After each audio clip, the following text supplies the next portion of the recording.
Good morning, students. Today our topic is pricing techniques. So, what are pricing techniques?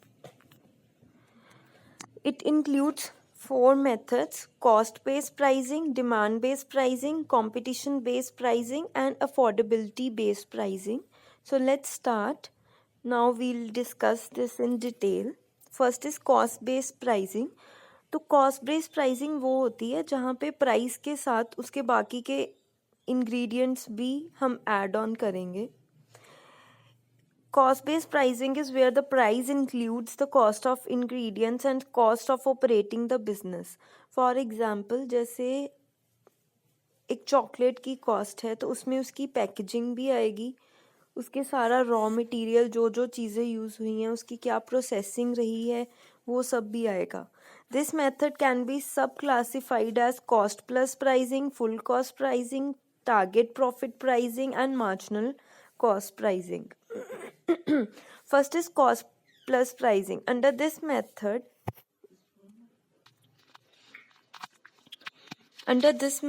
a fixed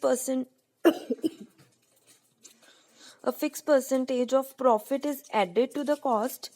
This fixed percentage of profit could be the manufacturer profit, wholesaler's profit, and the retailer's profit. तो इसमें क्या है कि एक fixed cost तैयार की जाती है, उसमें मैन्युफैक्चरर का प्रॉफिट, होलसेलर का प्रॉफिट और रिटेलर का प्रॉफिट तीनों का ऐड किया जाता है. फिर उसके बाद प्रोडक्ट का प्राइस जो है वो चूज किया जाता है. full cost pricing, it is also called absorption cost pricing and uses standard costing techniques. In it, total cost is computed by adding the variable and fixed cost incurred in the product, manufacturing, administration, and selling on the total cost. The required margin of profit is added. तो full cost pricing आएगा. For example हमारा showroom है, ठीक है, bags का.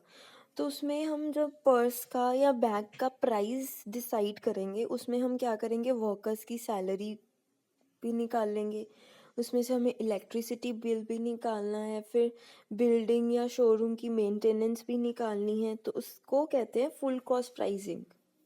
ठीक है, कि मैन्युफैक्चरिंग, एडमिनिस्ट्रेशन और सेलिंग का सब कुछ हमने ऐड कर लेना है. एक मार्जिन निकाल लेना है कि हर एक बैग में कितना प्राइस रखना है कि हमारे ये बाकी के जो खर्चे हैं वो निकल जाए. Next is target profit pricing. It is also known as rate of returning pricing. It is similar to full cost pricing but is different from it some respects. In it also the total cost is computed in same manner and a required margin of profit is added.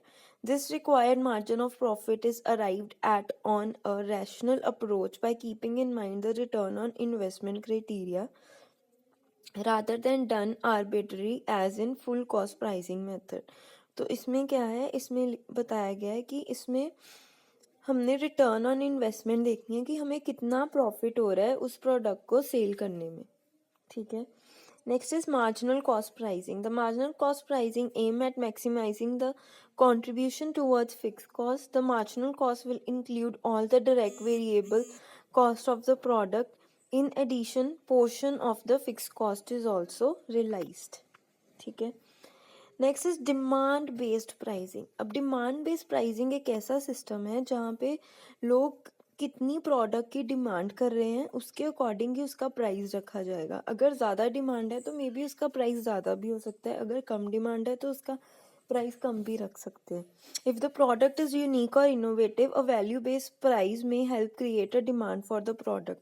अगर तो देखो product जो है वो unique है, ठीक है, तो उसकी जो डिमांड है और वैल्यू है वो बढ़ जाती है, तो प्राइस ज़्यादा भी रख सकते हैं. The following method belong to the category of demand based pricing: skimming pricing and penetration pricing. तो स्किमिंग प्राइसिंग क्या होता है? Skimming pricing aims at high price and high profits in the early stage of marketing. As the word skimming indicates, this method literally skims the market in first instance through high price and subsequently settles down for a lower price. The method is very useful in pricing of new products, especially the ones that have luxury or special element. देखो अगर तो आपका unique product है तो आप skimming pricing use करो, starting में उसको महंगा दो, ठीक है। फॉर एग्जाम्पल फॉर एग्जाम्पल जैसे बबल टी है, ठीक है, it's very new in India.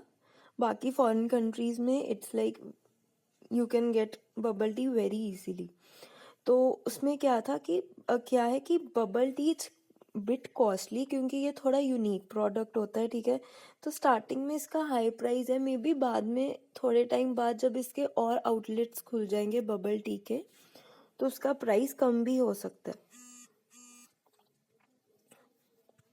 Next is penetration pricing. इसका it is opposite of skimming. इसमें होता है कि जो प्रोडक्ट है उसका प्राइस जो है कम रखते हैं ताकि ज़्यादा से ज़्यादा लोग खरीदें और जो मार्केट की पोजीशन है वो बनी रहे। This can be done only by adopting a low price in the initial period और till such time the product is finally accepted by customers, ठीक है जी। This method of pricing is desirable under the following condition: when sales of volume product is very sensitive to price, when large volume of sale is to be effected। जब हमने सोचा कि हमने ज़्यादा sales करनी है तो हम प्राइस कम रखेंगे, then we'll choose penetration pricing। when stability of price is required, जब आपको पता है कि आपको stability चाहिए प्राइसिंग में, तब आप ये यूज़ करते हो। Next is competition based pricing।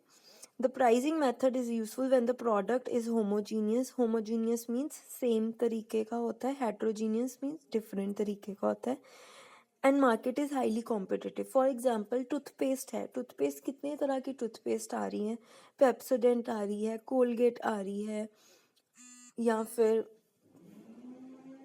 जैसे सेंसोडाइन होगी, क्लोजअप होगी। तो इन तीनों प्रोडक्ट्स में कंपटीशन है, ठीक है। तो company tries to maintain the price of its product more or less at par with its competitors price. तो अब क्या है कि या तो कोलगेट वाले क्या करेंगे, थोड़ा सा प्राइस कम रखेंगे या साथ में कोई ऑफर दे देंगे। ऐसे ही सेंसोडाइन वाले भी कुछ ऐसा ही करेंगे, जैसे वो टूथपेस्ट के साथ ब्रश एडिशनल दे देते हैं, तो ऐसा कुछ। तो इसमें आएगा premium pricing, discount pricing, going rate pricing and tender pricing. अब प्रीमियम प्राइसिंग होता है कि premium pricing means pricing above the level adopted by the competitors. जो हमारे कॉम्पिटिटर्स का प्राइस है उससे थोड़ा ज़्यादा प्राइस, हम बोलेंगे जी हमारी क्वालिटी ज़्यादा अच्छी है इसलिए हमारा प्राइस भी ज़्यादा है। ऐसे डिस्काउंट प्राइसिंग में आएगा कि हम अपने कॉम्पिटिटर्स से थोड़ा कम प्राइस रखेंगे, ठीक है। Next is going rate pricing means जितना नॉर्मल प्राइस चल रहा है बाकी सबका, हमारा भी उतना ही नॉर्मल सेम प्राइस होगा। अब टेंडर प्राइसिंग क्या होता है? In this method seller tries to base the price of bid on the basis of competitor price. It is more applicable to industrial products and the products or services purchase and contracted by institutional customers। Such customer usually go by competitive bidding through sealed tenders or by quotation। अब जी जो tender pricing है इसमें क्या होता है कि beads लगती है, मीन बोली लगती है। तो किसी प्रोडक्ट या सर्विस के लिए बोली लगाई जाएगी, ठीक है। फिर क्या होगा कि जो कस्टमर है वो ये देखेगा कि उसको किस में बेनिफिट हो रहा है, वो उस अकॉर्डिंग अपनी टेंडर या कोटेशन को चूज कर लेगा। Next is affordability based pricing। The affordability based pricing method is relevant in respect of essential commodity which meet the basic needs of all section of people। The idea here is to set price in such a way that all section of the population are in position to buy and consume the products to the required extent। तो इसमें क्या है कि ऐसा price रखना so that सारी जो population है वो लोग बाय कर सके प्रोडक्ट को, ठीक है। तो आई होप आपको ये टॉपिक क्लियर हो। If there is any doubt just let me no.